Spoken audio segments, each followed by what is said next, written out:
ज्योतिष विद्या में और साहित्य में दोनों में आचार्य हैं। हमारे संगीत मंडल के सभी व्यासगण और भगवान की सेवा में निरंतर दो मंगलमय मूर्तियों का परिवार लगा है। ऐसे परम श्रद्धेय श्री ललित मिश्र जी, उनकी सहचरी, उनकी भारिया, उनके सभी बाल गोपाल, पुत्र पौत्र, इष्ट मित्र, बंधु बांधव, श्री राजा निगम जी, उनकी सहचरी, उनकी भारिया, उनके इष्ट मित्र, बंधु बांधव, पुत्र पौत्र, दूर पास से पधारे सभी राम कथा रसक सज्जन वृंद, श्रद्धामयी माताएं, बहनें, बच्चों, भगवान की बड़ी कृपा है। हम सब भगवान के इस पावन नैमिष क्षेत्र में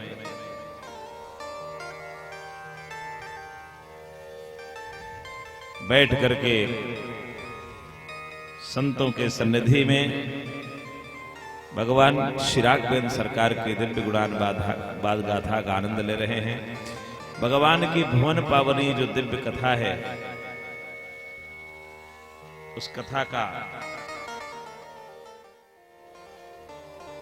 दिव्याति दिव्यानंद हम सब प्राप्त कर रहे हैं।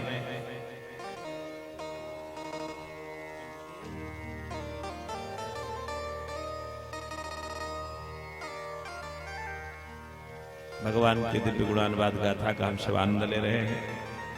और आज सप्तम दिवस की पावन दिव्य बेला पधारी है। गत संध्या में हम सब भगवान के विवाह उत्सव की पूर्ण तैयारी में थे, लेकिन उनकी इच्छा थी कि बस ठीक है बेटा, आप छोड़ दो, वही जहां है वही छोड़ दो, थोड़ी देर के लिए उसे वैसे रहने दो, हम लोगों के बोलने से तुम्हारा कोई नुकसान नहीं होगा, आराम से रहने दो।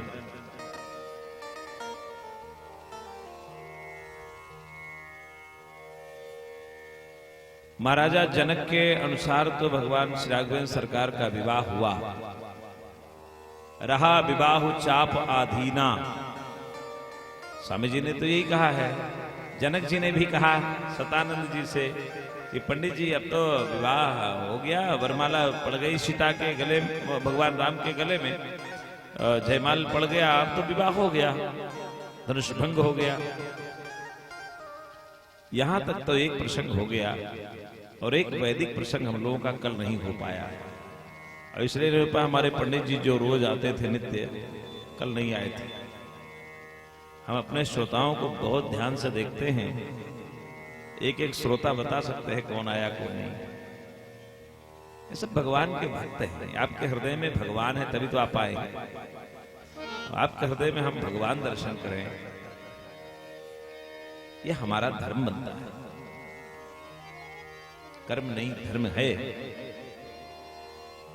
तो गत संध्या में यहां तक की यात्रा हुई थी।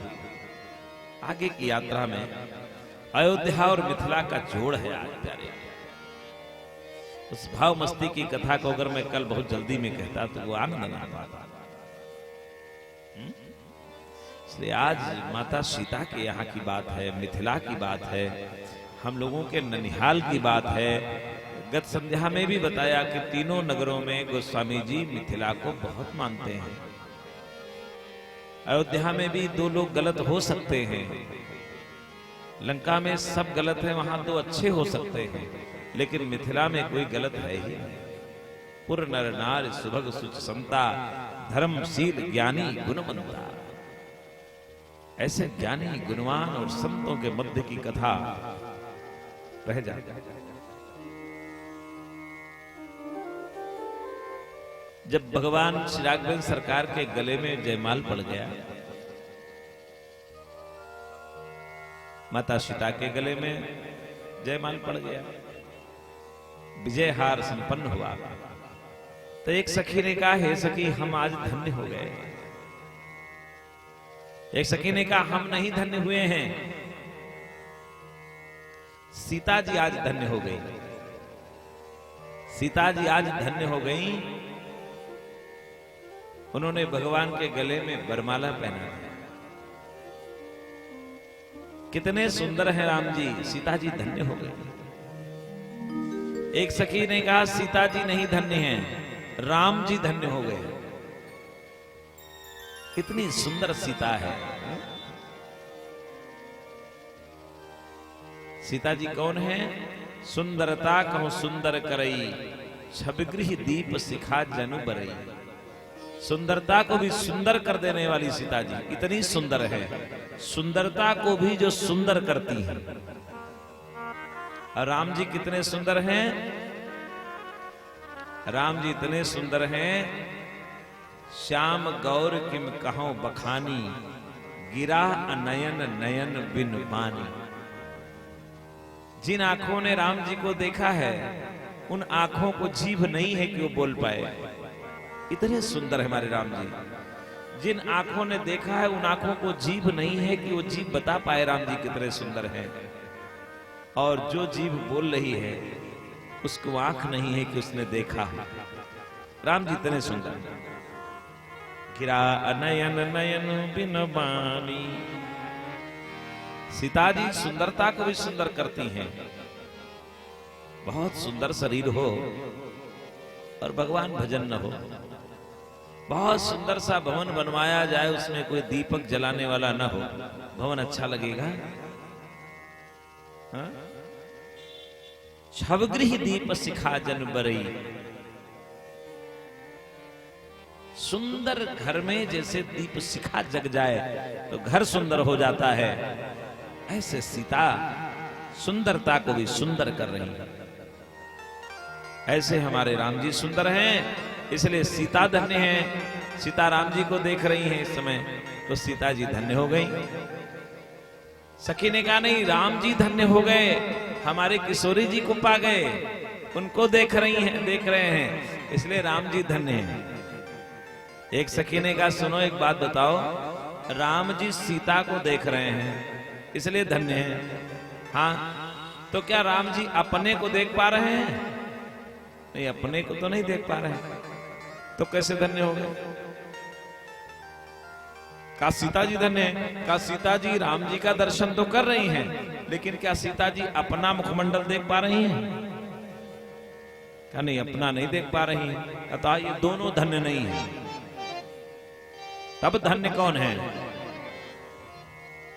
हम सब धन्य सकृत के राशि।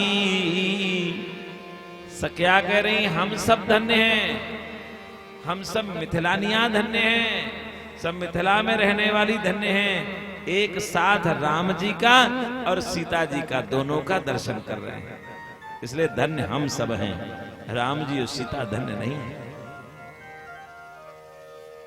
बड़ा भाग्य है। आइए उस ओर चले, अयोध्यानाथ को स्मरण करें, भाव मस्ती में फिर चलें विवाह की वेदी की ओर। अब आज बारात चलेगी, इसलिए अयोध्यानाथ सरकार के चरणों का स्मरण करें भाव मस्ती में।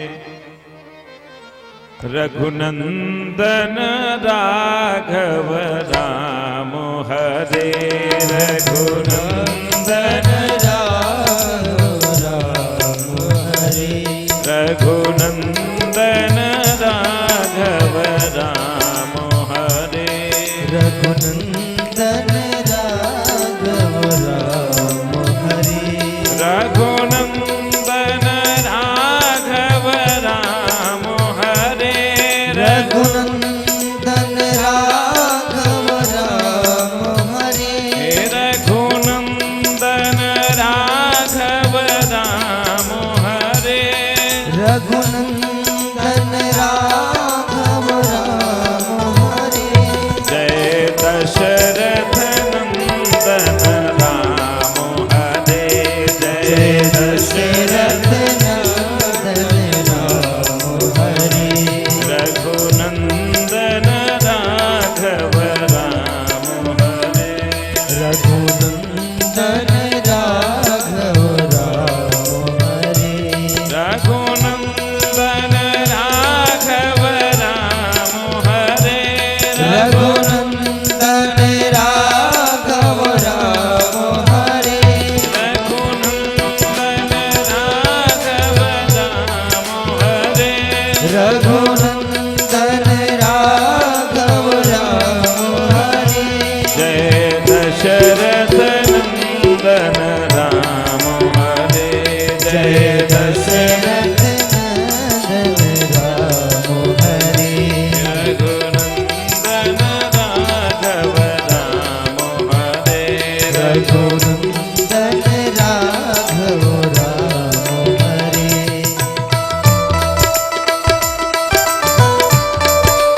रघुनंदन राघव राम हरे।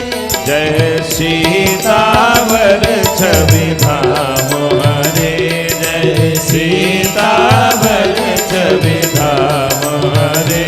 रघुनंदन राघव राम हरे। रघुनंदन राघव राम हरे। रघुनंदन राघव राम हरे। रघुनंदन राघव राम हरे। जय सीतावर छवि धाम हरे। जय सीतावर छवि धाम हरे। जय सीतावर छवि धाम हरे। रघुनंदन राघव राम हरे। रघुनंदन राघव राम हरे।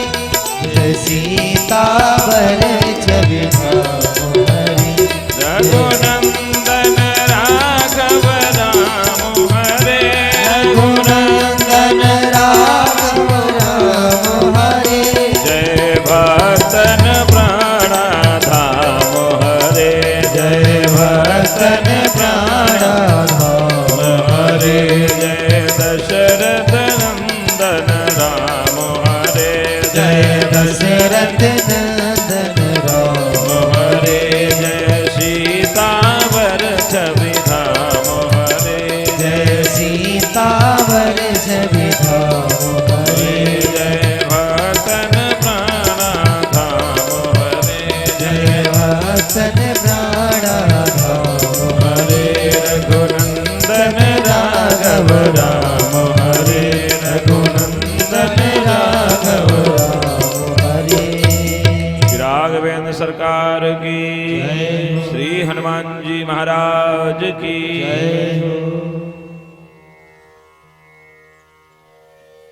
भगवान के गले में विश्व विजय का हार पड़ा। सभी देश देशांतर के राजाओं के सामने विश्व विजय किया श्री राघवेंद्र ने।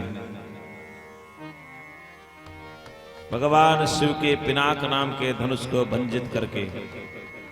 एक बात और यहां चिंतन के लिए लोग आपसे पूछेंगे,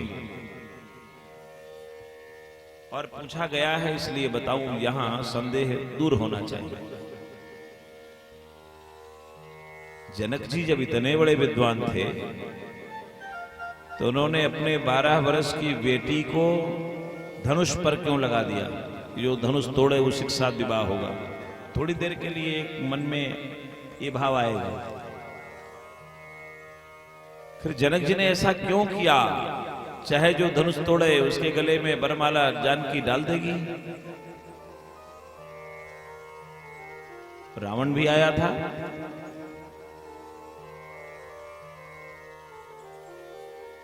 जय रावण शिव शैल उठावा, सोते ही सभा पराभव पावा। रावण भी आया और परिक्रमा करके चला गया। ये जनक जी की कितनी बुद्धिमत्ता है, ये थोड़ी देर के लिए बात आएगी। इसलिए हम धनुष को थोड़ा जाने। भगवान शिव का यह दिव्य धनुष है जो दधीच महाराज की हड्डी से बना था। दधीच महाराज की तपोभूमि है नैमिषारण्य तीर्थ। दधीच महाराज की तपोभूमि है नैमिषारण्य तीर्थ। यहीं से इंद्र दधीच महाराज की हड्डियां ले गए थे और उससे एक धनुष बना था, नाम था पिनाक। वज्र बना था और कई आभूषण बने थे। पिनाक नाम का जो धनुष बना उससे भगवान शिव ने त्रिपुरासुर का वध किया। भगवान शिव को मिला, भगवान ने त्रिपुरासुर का वध किया। त्रिपुरासुर माने जिसके 3 पुर थे, 3 नगर उसने बनाया था, सोने का, चांदी का और लोहे का। 3 नगर उसने निर्मित किया था। तो भगवान शिव ने जब उसका वध किया तो तीनों नगर भगवान के हो गए। जो जीत ले उसका होता है। भगवान शिव का हो गया। तो स्वर्ण का जो नगर था वो वेदस्त्रवा महाराज से गृह प्रवेश कराया और उन्होंने दान में ले लिया रावण के पिताजी ने। तो स्वर्ण की नगरी लंका रावण के अधिकार क्षेत्र में चली गई।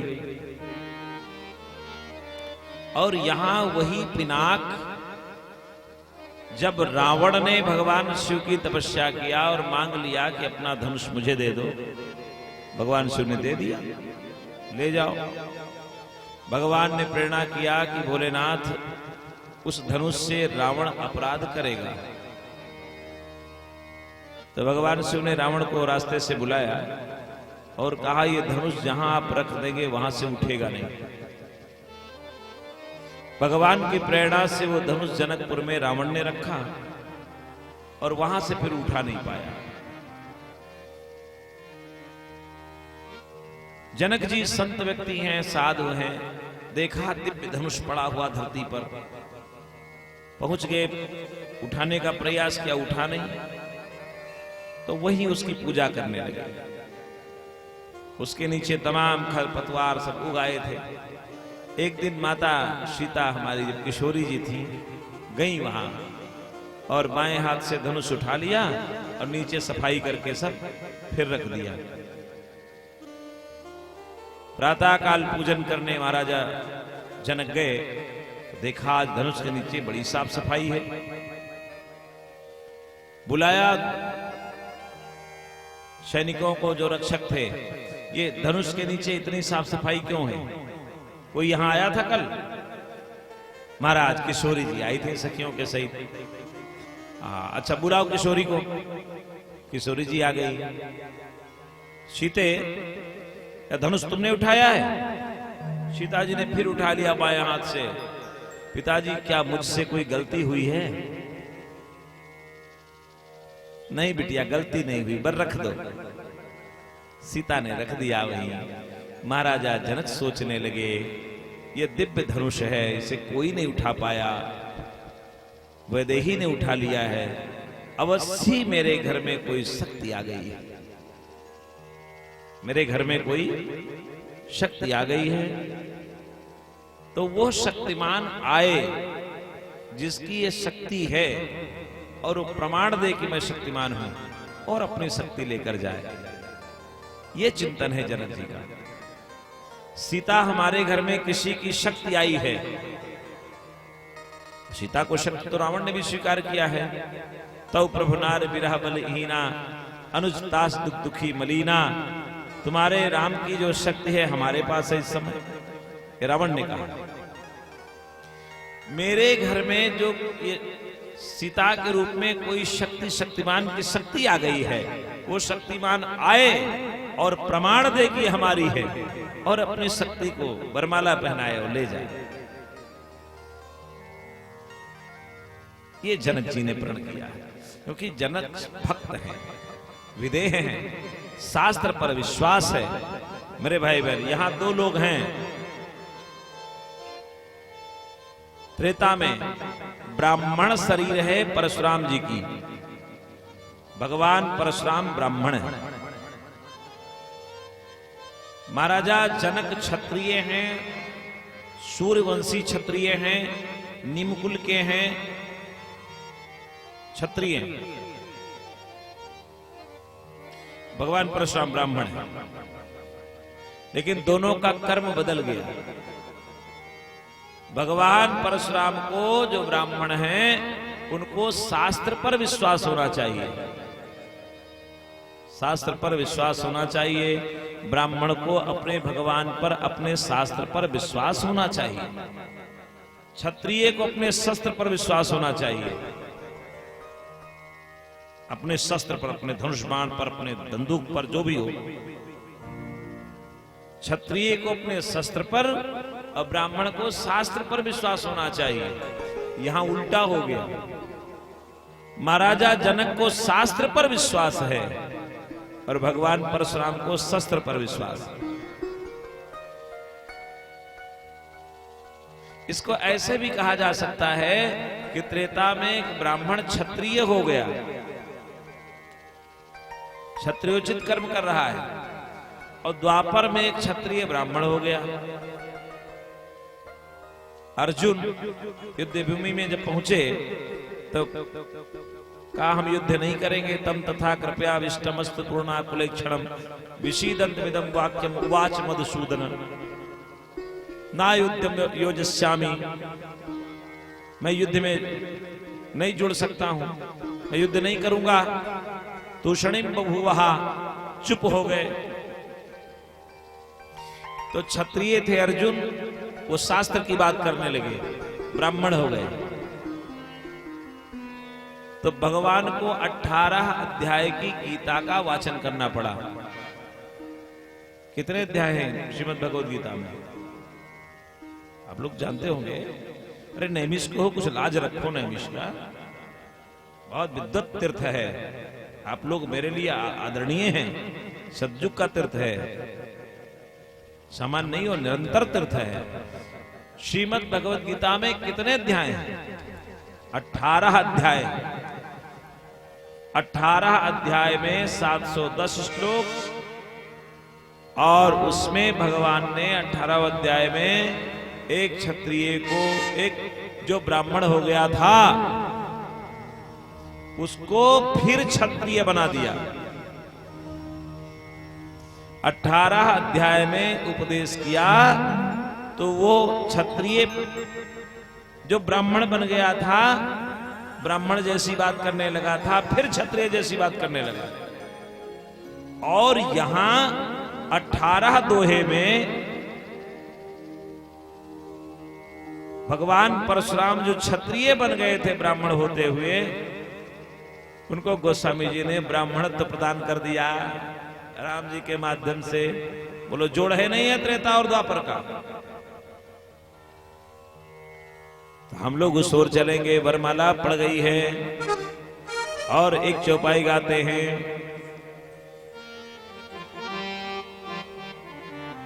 जब भगवान परशुराम आते हैं, जब धनुष भंग हो जाता है, तेही अवसर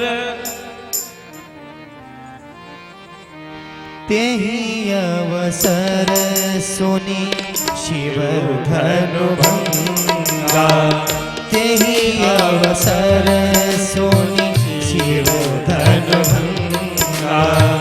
तेहि अवसर सुनि शिव धनु भंगा। तेहि अवसर सुनि शिव धनु भंगा। आयव भृगुकुल कमल पतंगा। आयव भृगुकुल कमल पतंगा। देखी महीप सकल सकुचाने। देखी महीप सकल सकुचाने। बाज झपट जनु लवा लुकाने। बाज झपट जनु लवा लुकाने। तेहि अवसर सुन शिव धनु भंगा। आयव भृगुकुल कमल पतंगा। ये भृगुकुल के पतंग हैं। शिव भगवान के धनुष को भंजित सुनकर के, उसकी ध्वनि सुनकर के भृगुकुल कमल पतंग आ गए। भृगुकुल कमल पतंग, पतंग माने होता है सूर्य। पतंग माने सूर्य। ये भृगुवंश के सूर्य हैं। और राम जी उदित उदय गिरि मंच पर रघुबर बाल पतंग। देखिए दोनों पतंग हैं। आयव भृगुकुल कमल पतंगा। ये परशुराम भगवान है और भगवान श्री राघवेंद्र उदित उदय गिरि मंच पर रघुबर बाल पतंग। वो भी बाल पतंग हैं, ये भृगुकुल पतंग हैं। दोनों सूर्य हैं। दोनों में अंतर क्या है? अंतर यह है ये भृगुकुल कमल पतंग हैं और वो बाल पतंग हैं, शिरागवेंद्र बाल पतंग हैं। क्या अर्थ हुआ? अर्थ यह है श्री भगवान परशुराम अस्ताचल के सूर्य हैं, संध्या वाले अस्त होने वाले सूर्य हैं, और राम जी उदित होने वाले सूर्य हैं। उदित उदय गिरि मंच पर रघुबर बाल पतंग। दोनों सूर्य में अंतर है। राम जी प्रातः काल में उदित होने वाले सूर्य हैं और भगवान परशुराम अस्ताचल के सूर्य हैं। ये प्रारंभ में संकेत दोनों के लिए किया और अंत में वही हुआ। भगवान परशुराम जय जयकार करके चले गए और राम जी की लीला प्रारंभ हो गई।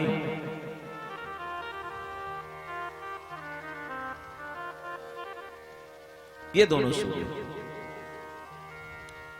भगवान परशुराम आए तो बाज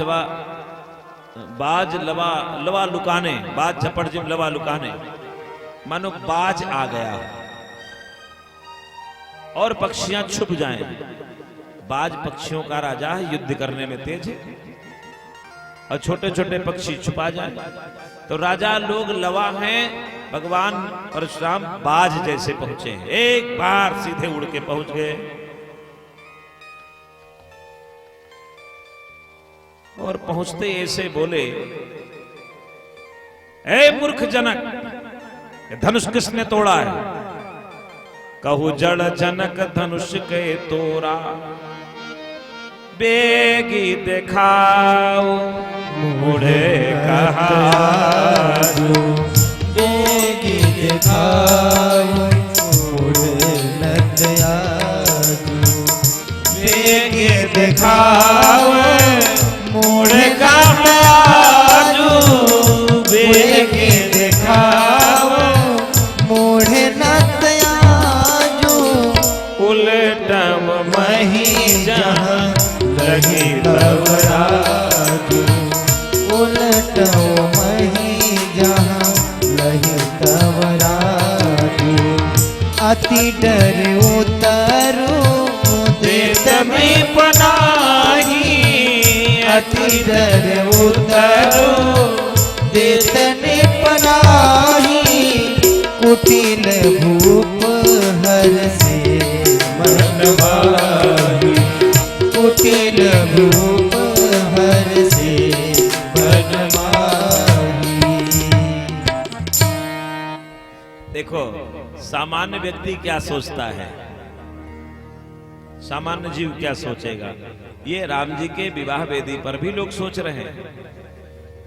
भगवान राघवेंद्र ने धनुष भंग कर दिया, सीता जी ने वरमाला डाल दी, तो कुछ राजा कहने लगे भाई सीता को छुड़ा लो, ये सीता इनको चाहती नहीं है। भले इनके हाथ से धनुष भंग हो गया, लेकिन लगता है ये सीता इनको चाह नहीं रही। तो कुछ राजाओं ने कहा कैसे? कहा देखो बड़े धीरे धीरे आई है जयमाल डालने, बड़े धीरे धीरे सीता आ रही है, जयमाल डाला है, इसलिए सीता को छुड़ा लो, इन दोनों भाइयों को खंभे में बांध दो, धरी बांधो बालक दो, ले उछड़ा इसी एक को, कोई छुड़ा लो। तो एक राजा ने कहा तुम ही छुड़ा लो जाकर, दूसरे कह रहे हो। तो उसने कहा हम तो लड़ाने वाले हैं, हम लड़ते थोड़े ही, लड़ाने वाले कभी नहीं लड़ते, वो लड़ाया करते हैं, उनकी आदत है। हम लड़ाने वाले हैं ना, लड़ेंगे नहीं।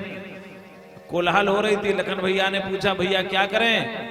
कहो तो एक बाण ऐसा चलाएं सारे राजाओं को बांध लें। भगवान ने कहा युद्ध भूमि यज्ञ की वेदी पर युद्ध नहीं किया जाता है, ये विवाह की वेदी है, प्रयास किया जाता है जब तक बच सके बचाओ। अभी देखो उपाय होता है। तो भगवान की ही मर्जी से भगवान परशुराम पधारे हैं और पहुंचते ही जनक को मूर्ख कहा है। ए मूर्ख जनक, भगवान परशुराम कहना चाहते हैं कि हे जनक, धनुष तोड़वाने वाला वस्तु है या चलवा के देख लेते कौन वीर है? चलवा के देखते, तोड़वा के क्यों देखा है? इसलिए तुम मूर्ख है। जनक जी ने मन ही मन कहा महाराज हमने तो तुड़वा के देखा है, आप चलवा के देख लेना, पूर्णावतार हो चुका है, पूर्णावतार हो चुका है। मैंने चलवा के जान लिया है कि राघवेंद्र आ चुके हैं, तुड़वा के जान लिया है, आप धनुष चलवा के देख लेना कि पूर्णावतार हो गया है। जनक जी सीता जी को लाए और प्रणाम कराया है भगवान परशुराम को। राजा लोग बैठे थे और जनक जी यहां 2 बार प्रणाम किए, पहुंचे तब प्रणाम किया, फिर दोबारा प्रणाम किया, जब मूर्ख कहा तब फिर प्रणाम किया। ये विद्वता है। विद्वान को कोई मूर्ख कहे तो वो नहीं चिढ़ेगा, मूर्ख को मूर्ख कहोगे तब चिढ़ेगा। विद्वान को मूर्ख कह दो क्या फर्क पड़ता साहब, उसके लिए तमाम आते जाते रहते हैं। जिसका सम्मान बहुत होता है, थोड़े से अपमान से उसका कोई नुकसान नहीं होता है। भगवान को पूरी दुनिया मानती है और 2, 4, 10, 20 नहीं मानेंगे तो उससे कोई नुकसान उनका होने वाला बोलो है। पूरा हस्तिनापुर मानता है भगवान को, अकेले दुर्योधन नहीं मानते हैं। तो भगवान का कोई नुकसान हुआ जब गए थे शांति दूत बनकर? हमारे ठाकुर का कोई नुकसान हो सकता है? ना मानो। लेकिन परिणाम गलत होता है, परिणाम गलत होता है। जीवन भर भगवान को उल्टा सीधा कहने वाले का परिणाम देख लो और जीवन भर भजन करने वाले का परिणाम देखो, अंतर जरूर मिलेगा।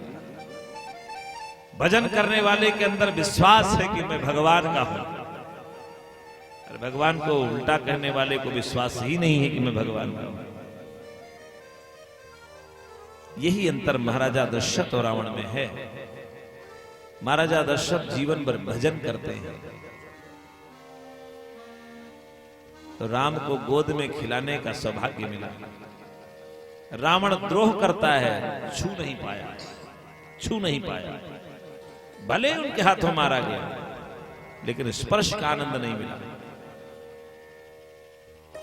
ठाकुर सेवा करोगे तब तो ठाकुर जी को जानोगे क्या लीला कर रहे हैं घर में। सामान्य लीला नहीं है। हमारे ठाकुर जी 2-3 दिनों से पधार रहे हैं, आज ठाकुरानी जी नहीं है साथ में क्या? आज अकेले पधारे।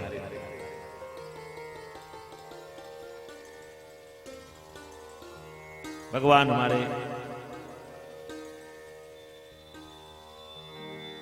यज्ञ वेदी पर युद्ध नहीं करना चाहते। जनक जी दोबारा आए, प्रणाम किए और सीता को बुलाया, प्रणाम कराया। सीता को जब प्रणाम कराया तो भगवान परशुराम ने आशीष दिया, सौभाग्यवती भव, सौभाग्यवती भव। जनक जी प्रसन्न हो गए, कम से कम अब सीता और राम का कुछ नहीं बिगड़ेगा। राम तो ठीक रह जाएंगे, अब सीता का और राम का तो कुछ बिगड़ने वाला नहीं है। जनक बहोर आए सिर नावा, यही बुलाए प्रणाम करा। बाबा बोलते जा रहे हैं, किसने धनुष तोड़ा उसे बाहर करो समाज के, नहीं तो जहां तक तुम्हारा राज्य है वहां पलट दूंगा। जितने राजा सब मारे जाएंगे। राजा एक राजा बोला, ये कौन है, कौन बोल रहा है? राजा ने कहा चुप रहो, धीरे बोलो, भगवान परशुराम आए हैं। भगवान परशुराम आए ही नहीं है, क्रोध में हैं। अच्छा, और रास्ते में खड़े हैं, निकलने भी नहीं देंगे मंडप से बाहर।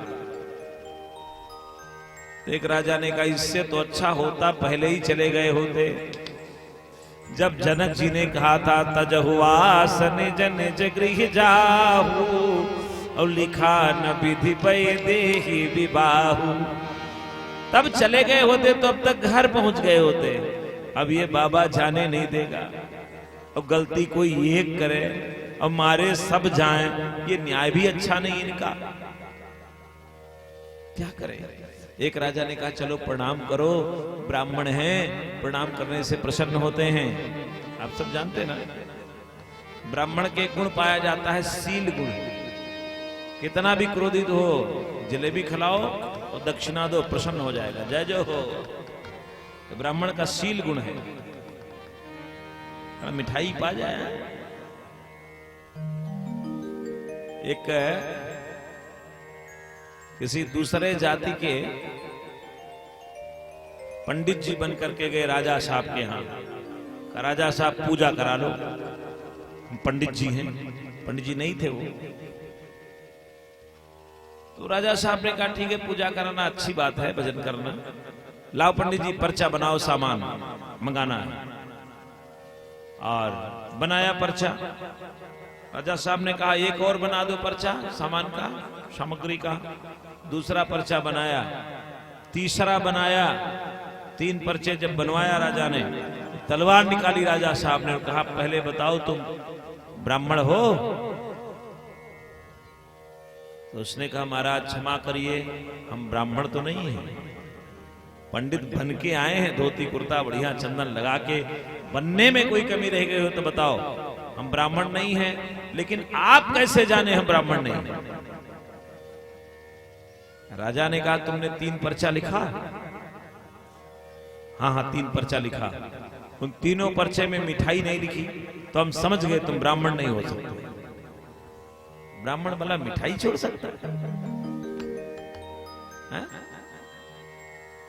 क्या अभिप्राय? मीठा होता है ब्राह्मण, अंदर से मीठा होता है, बाहर से भी मीठा होता है। बस थोड़ी सी जलेबी खिलाओ, दक्षिणा दो, प्रणाम करो, प्रसन्न गदगद, कितना भी क्रोध में हो।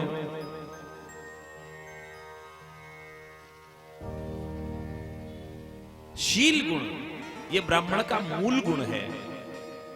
मूल गुण है ब्राह्मण का शील गुण, शीलता।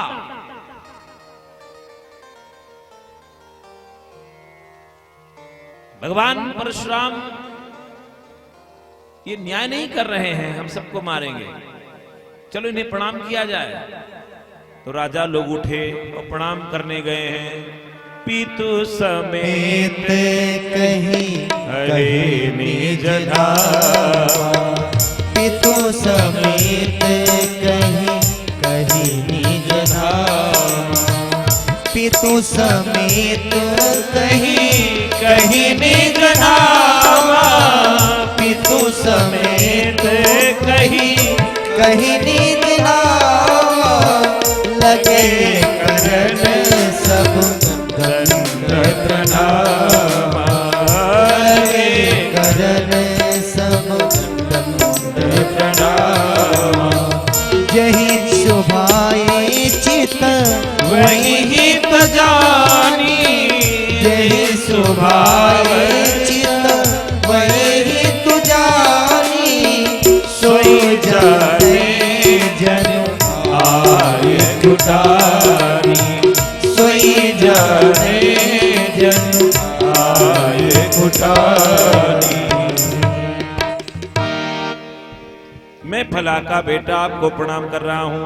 आप हमारे यहां आए थे चातुर्मास करने, पिता का नाम ले लेकर के और दंड प्रणाम किया है। पितु समेत कहीं कहीं निज नाम, और लगे करन सब दंड प्रणाम। और जिधर परशुराम जी देखते हैं किसी राजा की ओर देख लेते हैं, वो राजा समझ जाता है आज हमारे दिन पूरे हैं। भगवान परशुराम हमारी ओर देख रहे हैं, इसका मतलब आज हमारी आयु पूरी है।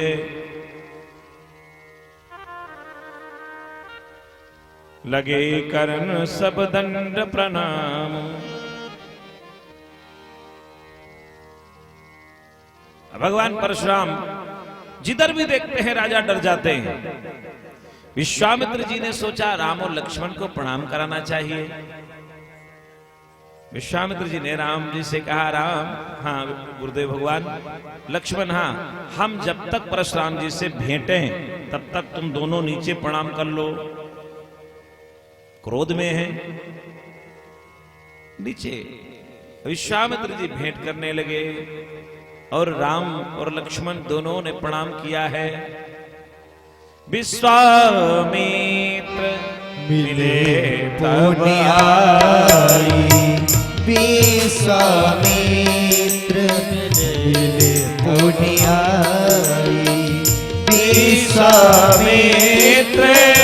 मिले पुण्याई विश्वामित्र मिले पुण्याई पद सरोज मेरे दो भाई पद सरोज मेरे दो भाई राम लखन दशरथ के ढोटा राम लखन दशरथ के ढोटा दीन आशीष देखी फल जोता दीन आशीष देखी फल जोता। प्रणाम कराया है। बाबा परशुराम ने दोनों को आशीष दे दिया है। दशरथ के बेटे हैं दोनों, युगल सरकार को राम और लक्ष्मण दोनों को आशीष दिया है। विश्वामित्र जी प्रसन्न हो गए कि आशीष मिल गया तो भी ठीक है, अब कुछ नहीं होगा। विश्वामित्र जी अपने आसन पर विराजमान हुए तो भगवान परशुराम फिर क्रोध में हो गए। राम जी को देखते हैं तो क्रोध दूर चला जाता है और धनुष को देखते हैं तो क्रोध बढ़ जाता है। देखो भगवान राम अखंड हैं और धनुष खंडित है। अखंड को देखकर क्रोध चला जाता है और खंडित को देखकर क्रोध पैदा होता है। मेरे भाई बहन, ये तीन चीजें हैं, बहुत आनंद से सुनिएगा। काम, क्रोध और लोभ, इनको बड़ा खतरनाक कहा गया है। इनका समय है, इनके समय में अगर प्रयोग करोगे तो लाभ करेंगे और इनके समय में प्रयोग नहीं करोगे तो नुकसान पहुंचाएंगे। काम का समय है भूतकाल, बीता हुआ समय। क्रोध का समय है भविष्यकाल, आगे आने के लिए, भविष्य के लिए क्रोध करो। बच्चे पढ़ नहीं रहे हैं तो उनका क्रोध थोड़ा सा दिखाओ, उनका भविष्य बनेगा। लोभ है वर्तमान काल के लिए, लेकिन हम उल्टा करते हैं। काम को वर्तमान में ढूंढते हैं, लोभ को भविष्य के लिए रखते हैं, बैंक बैलेंस वर्तमान में करते हैं। क्रोध को भूतकाल में ले आते हैं, बस हमारा जीवन यही दुखद हो जाता है।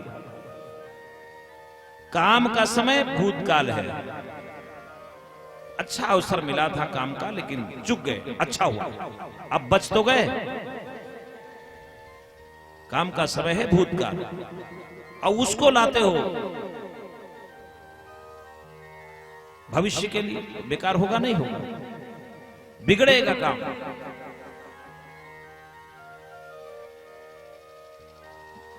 क्रोध भविष्य के लिए है, बच्चे नहीं पढ़ रहे हैं या कोई बात है तो उसके थोड़ा सा क्रोध दिखाओ, भविष्य बनेगा।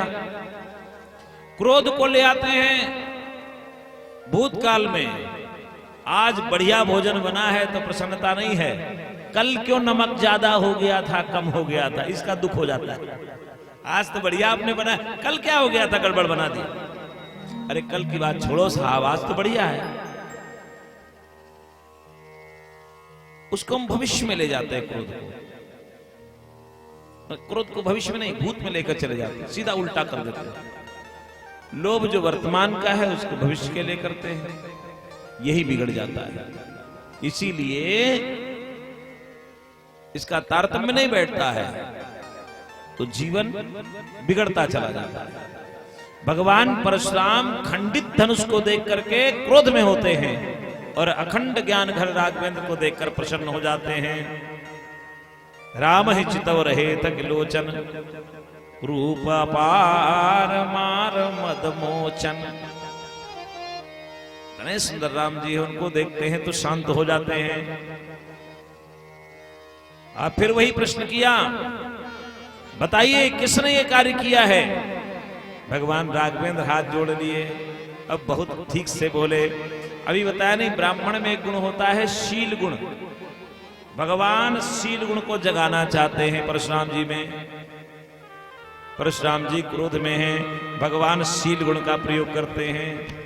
नाथ शंभु धनु भंजनिहारा, नाथ शंभु धनु भंजनिहारा, नाथ शंभु धनु भंजनिहारा, नाथ शंभु धनु भंजनिहारा, कोई क्यों यक दास तुम्हारा, कोई क्यों यक दास तुम्हारा, आय सुखा कहिए कि न मोही, आय सुखा कहिए कि न मोही, सुनी निसाए बोले मुनि कोही, सुनी निसाए बोले मुनि कोही। शील गुण का प्रयोग है।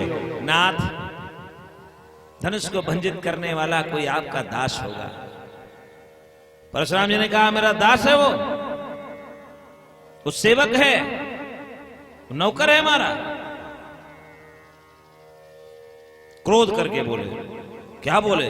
सुनहु राम जही शिव धनु तोरा, सुनहु राम जही शिव धनु तोरा, सुनहु राम जही शिव धनु तोरा, सुनहु राम जही शिव धनु तोरा, सहस बाहु सम सोरी मोरा, सहस बाहु सम सोरी मोरा, सोबिन गाओ बिहार समारा, सोबिन गाओ बिहार समारा, नत मारे जय सब राजा, नत मारे जय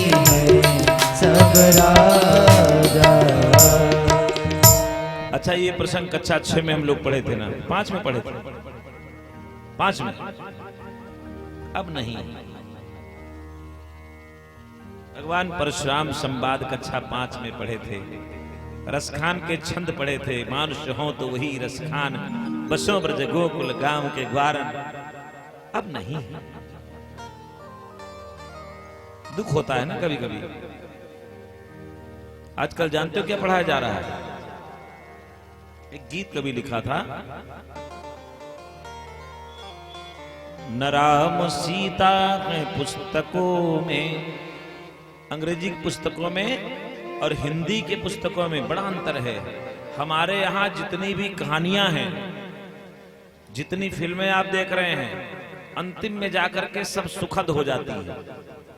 जैसे फिल्म में क्या होता, परिवार टूट जाता है, बिखर जाता है, अंत में सब जाकर मिल जाते हैं, ये तो देखते हैं फिल्म में।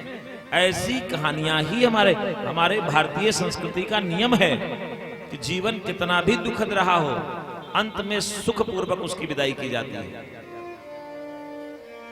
जीवन की विदाई सुख पूर्वक की जाती है, भंडारा किया जाता है, प्रसन्नता की जाती है। जीवन कितना भी दुखद हो, अंतिम सुखद बना दिया गया है हमारे भारत में। और अंग्रेजी में वहां ट्रेजेडी है। हर कहानी में, हर फिल्म में अंतिम में दुख है, अंतिम में दुख है। अपने बच्चे को अंग्रेजी पढ़ाने के लिए परेशान रहते हैं, स्कूल बढ़िया अंग्रेजी मिल जाए। तो उसके लिए हमने कहा था, न पाठ पढ़ते हैं वीर अर्जुन, न पुस्तकों में सिवा नारायण, न राम सीता है पुस्तकों में, छपी है लैला छपे है मंजनू, न श्याम बंसी बजा रहे हैं, न श्याम बंसी बजा रहे हैं, न गोपिकाएं मचल रही हैं, न श्याम बंसी बजा रहे हैं, न गोपिकाएं मचल रही हैं। संभल के चलना है मीत मेरे, पुरानी बातें बदल रही हैं। संभल के चलना है मीत मेरे, पुरानी बातें बदल रही हैं। संभल के चलना है मीत मेरे, पुरानी बातें बदल रही हैं। संभल के चलना है मीत मेरे, पुरानी बातें बदल रही हैं। सुना है सूरज की रश्मियाँ अब, सुना है सूरज की रश्मियाँ अब, दिशा बदल के निकल रही हैं।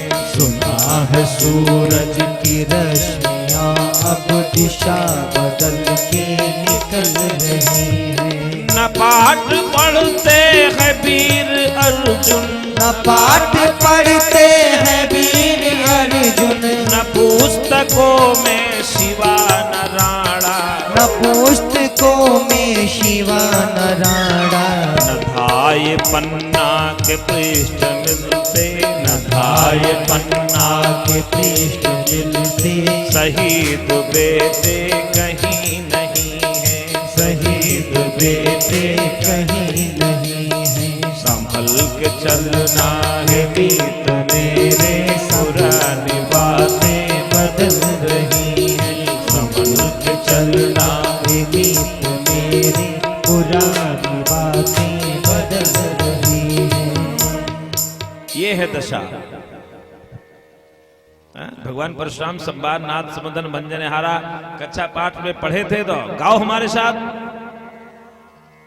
सुनहु राम जही शिव धन तोरा, सुनहु राम जय शिव धन तोरा, सुनहु राम जय शिव धन तोरा, सुनहु राम जय शिव धन तोरा, सुनहु राम जय शिव धन तोरा, सहस बाहु सम सोरी मोरा, सहस आइए हमारे साथ। बाहु सम अच्छा पाठ में पढ़े थे, कुछ तो याद होगा। मोरा, सो बिल गाओ बिहाय समाज, सो बिल गाओ बिहाय समाज, न तुम्हारे जय है सब राजा, न तुम्हारे जय है सब राजा। सोनी मोनी बचन लखन मुस्काने, सोनी मोनी बचन लखन मुस्काने, बोले पर सुधरही अपमाने, बोले पर सुधरही अपमाने। बहुत प्यारा प्रसंग है। अब चलिए जनकपुर में जो वेदी है जरा उसका दर्शन करते हैं। एक और भगवान परशुराम खड़े हैं, जो भगवान के अवतार ही हैं, अवतार हैं, भगवान ही हैं। दूसरी ओर हमारे राघवेंद्र सरकार खड़े हैं, जो साक्षात भगवान ही हैं। दो भगवान हैं। और मुनिजन खड़े हैं, विश्वामित्र जी बैठे हैं, सतानंद जी खड़े हैं। एक महान व्यक्तित्व खड़ा है जिसका नाम लक्ष्मण है। लक्ष्मण कौन है? लक्ष्मण वैराग्य हैं, राम जी ज्ञान हैं। बड़े ध्यान से सुनेंगे तब आनंद आएगा। ये जो यज्ञ वेदी है, विवाह की वेदी है, उस वेदी पर दो दो नारायण खड़े हैं आज। भगवान परशुराम, भगवान राघवेंद्र, और एक और लखन भैया वैराग्य और मुनिजन। क्या ऐसी सभा में युद्ध संभव है? क्या ऐसे सभा में युद्ध संभव है? युद्ध नहीं हुआ है। ये तो रामलीला वाले युद्ध कराते हैं। स्वामी जी की एक दो चौपाई मात्र सुनाऊंगा, ज्यादा नहीं, क्योंकि बहुत विशाल ग्रंथ है रामचरितमानस। कई महीने वर्ष लग जाएंगे परशुराम संवाद में। तीनों ही खड़े हैं, वहां युद्ध नहीं हो रहा है। लक्ष्मण वैराग्य है, इसको ध्यान में रखना। तो वैराग्य की भाषा ही बोलेगा। लक्ष्मण यहां जितना बोले हैं वैराग्य में बोले हैं। वैराग्य की भाषा थोड़ा उल्टी होती है, समझ में दुनियादारी में नहीं आती है। कबीर बाबा जब वृद्ध हो गए काशी में, तो कुछ लोग पहुंचे उत्तर प्रदेश वाले, इधर किनारे से आपके, और कहा कबीर बाबा उल्टवासी सुनाओ। तो कबीर बाबा ने कहा चलना है बड़ी दूर, जरा बैठ के चलो। चलना है बड़ी दूर, जरा बैठ के चलो। अब बैठ के चलोगे तो पूरी दूरी तय कर लोगे, लेकिन चलना है बड़ी दूर, जरा बैठ के चलो। बैठने का मतलब साधना करके चलो। बड़ी दूर की यात्रा है, थोड़ा साधना कर लो, पूंजी बना लो साधना की। सामान्य व्यक्ति तो नहीं समझ पाएगा। सामान्य व्यक्ति कैसे समझेगा? सामान्य व्यक्ति के लिए भी बाबा ने कहा पहले जन्मे बेटवा, देखिए बैरागी बोल रहा है, पहले जन्मे बेटवा और पाछे जन्मे बाप। पिताजी बाद में पैदा हुए। आजा के रे ब्याहमा नाती पर सत भात भजन की धार बनी, कोई संत बने तलवार। भजन की धार बनी, कोई संत बने तलवार। भजन की धार बनी, कोई संत बने तलवार। भजन की धार बनी। पहले जन्मे बेटवा पाछे जन्मे बाप। उल्टा है कि नहीं? हाँ? उत्तर बता दे। कबीर बाबा के प्रश्नों का उत्तर बड़ा कठिन है। ब्रह्मा बेटा विष्णु के पहले कौन पैदा? ब्रह्मा जी के द्वारा सृष्टि हुई। दुनिया यही ब्रह्म में है ना। दुनिया तो ही जानती, पहले ब्रह्मा जी आए, सृष्टि बनाए, भगवान आए। और शंकर नाती कहाए, भोलेनाथ भगवान के सेवक बन जाते हैं, नाती बन जाते हैं। और वही श्री राम के ब्याह में भगवान विष्णु क्या हुए? श्री राम के ब्याह में और शिव जी पर सत भात भजन की ढाल बनी, कोई संत बना तलवार।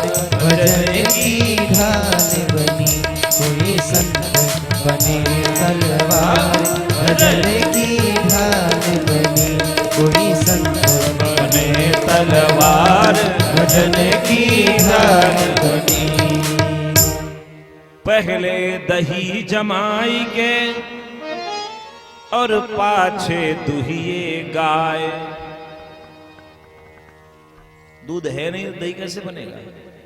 पहले दही जमाई के और पाछे दुहिए गाय। और गाय कैसी है?